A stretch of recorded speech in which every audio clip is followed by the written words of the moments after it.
माणगाव तालुक्यात गायींची विनापरवाना वाहतूक करणारी घटना उघडकीस आली आहे। दिघी पुणे हायवेवरून धडाक्यात जात असलेल्या 5 बोलेरो पिकअप गाड्यांमध्ये कोंबून भरलेल्या गायी पकडताच परिसरात एकच खळबळ उडाली आहे। अमित कॉम्प्लेक्स जवळ सामाजिक कार्यकर्त्यांच्या सतर्कतेमुळे ही मोठी कारवाई घडली आहे।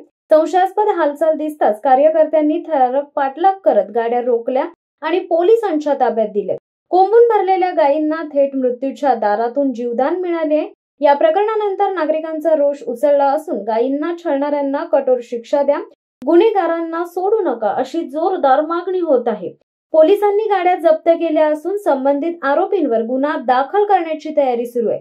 माणगावात या घटनेमुळे तस्करांचे धाबे दणाणले। शिवसत्ता टाइम्ससाठी दीपक दबके, माणगाव।